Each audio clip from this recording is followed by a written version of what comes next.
Hello and welcome to Spinster's Library. I'm Claudia and today I'm reviewing A Lady for a Duke by Alexis Hall, which was published in 2021. This is actually my first modern Regency romance that I've read. My other forays into the genre have all been Georgette Heyer novels from the 1950s. So this is the first time I've read a Regency romance novel that was published in this century. But based on this reading experience, it certainly won't be the last. The first thing you see when you look up this book on Amazon or Goodreads or elsewhere online is that this is a Regency romance with a trans heroine. I don't even know if this is the first one or the most successful one, but this is the sort of book where its reputation completely overshadows the actual story. It's a Regency romance with a trans heroine. Great, but what is the novel actually about? Well, let me tell you. Viola Carroll is freshly returned from Belgium, where she's presumed dead at the Battle of Waterloo. She went there as a soldier with her closest friend, the Duke of Gracewood. And when she's left behind badly injured and subsequently nursed back to health by locals, she finally sees her chance to leave her old self behind and transition. This means leaving behind her title of Viscount with everything that entails, her ancestral home, her wealth and status, and the aforementioned close friendship with a duke. At the beginning of the book, we see her employed as a paid companion to her brother's wife, which means she is back in her ancestral home, but as a guest and employee rather than its heir and owner. Her brother and sister-in-law know of her identity, but to the rest of the world, she is presumed dead. Viola's sister-in-law, who loves to meddle, comes up with a scheme involving the Duke of Gracewood's younger sister Miranda, who she believes is in danger of being neglected by her brother, who never recovered from the trauma of being in the Napoleonic Wars and also from losing his closest friend. This leads to Viola and Louise, who is her sister-in-law, to travel to Northumberland, where Viola and Gracewood see each other for the first time since Waterloo. Gracewood is, to put it mildly, in a bit of a state. When they arrive, he's basically alone in this enormous medieval fortress,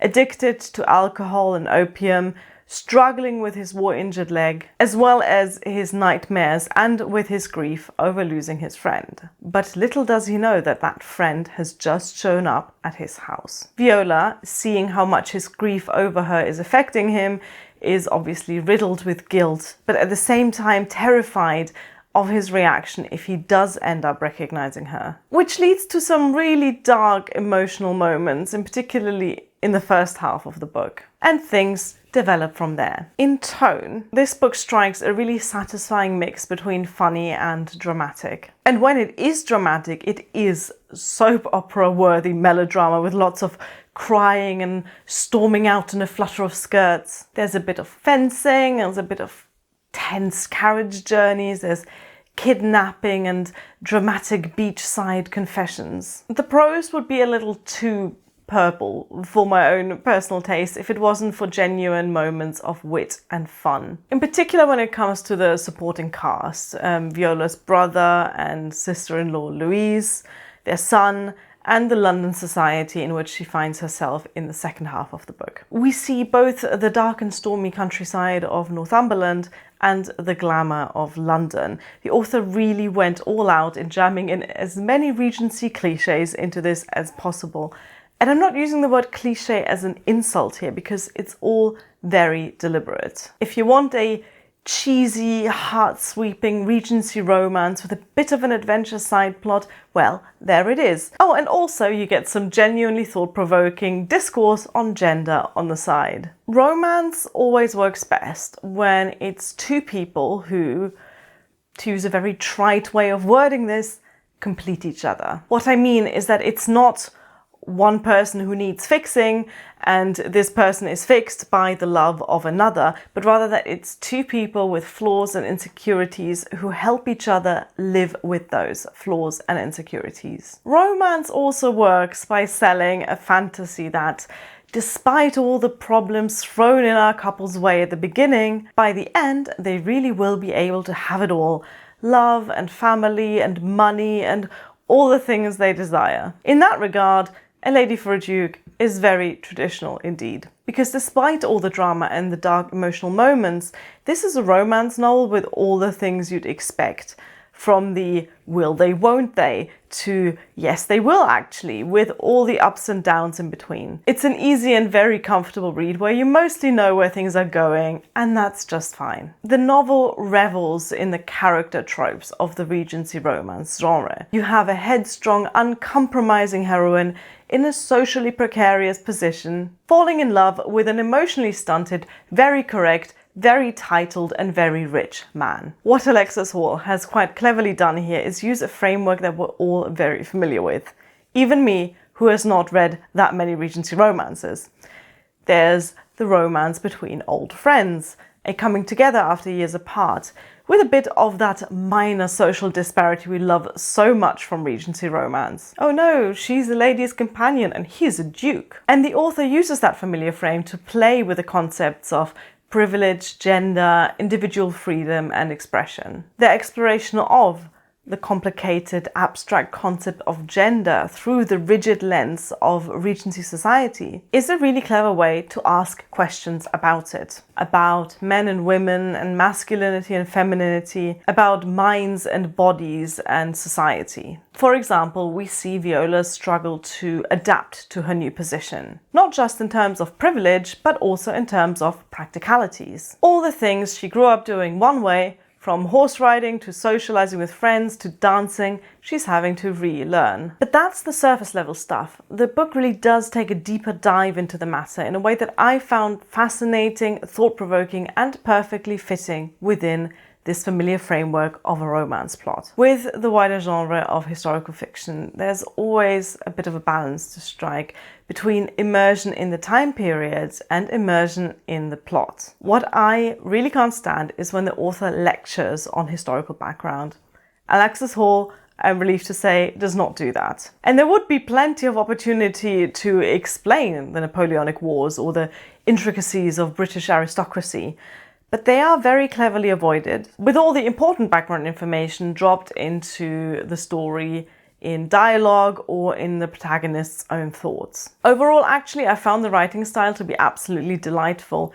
It's heavy and dramatic where it needed to be, but also genuinely funny in the novel's lighter moments. Sometimes verging on florid, but always quite deliberate. This was a very easy book to read. Anyway, back to the pitfalls of historical fiction. The other trap historical authors sometimes fall into is that they drop completely modern 21st century characters into the past. Alexis Hall very narrowly doesn't do that. And I'm not talking about the fact that the main character is trans. If you're about to write comments about how trans people are a modern 21st century invention, you might as well not bother. Because Viola Carroll feels very real, as does the other main character, the Duke of Gracewood. The story is told from both points of view, and both of them are three-dimensional characters with flaws and strengths, and an inner life that goes beyond the tagline, trans woman meets repressed duke. For example, Gracewood carries trauma from the war, but it's not just that he's traumatized from the war, he's finding it difficult to process that trauma, because his biggest hang-up is a fear of showing weakness. And this is facilitated by his father's strict, unloving and abusive upbringing of him, but also by the time period in which he lives, that prescribes a certain type of emotionality to men in general and to aristocrats in particular. How convenient for him then that he's got an emotionally clued up friend by his side who knows him like no one else does and who's come out of her own period of soul searching, wiser and emotionally mature. Gracewood is shaped by the period in which he finds himself,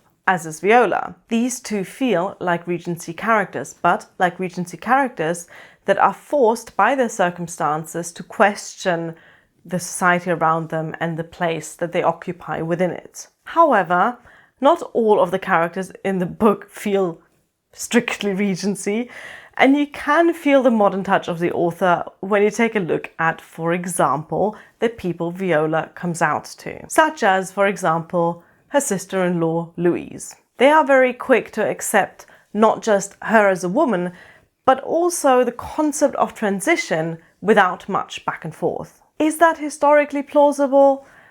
I honestly don't know. That goes beyond my historiographic competencies. But I mostly see this as the author's way of writing a story around a trans protagonist without making the transition itself the focus of the plot. This is, first and foremost, a romance. It's not a coming out novel. It's not a fight against transphobia novel, which doesn't mean that the character being trans is completely immaterial and swept under the rug, or that she doesn't struggle to be herself in the society she's born into. But it does mean that the plot isn't weighed down by those struggles. There's already plenty of hurdles for Viola to overcome without having chapter after chapter of her having to explain herself over and over again. Speaking of Louise, the sister-in-law, she's probably the most out of time character in this book.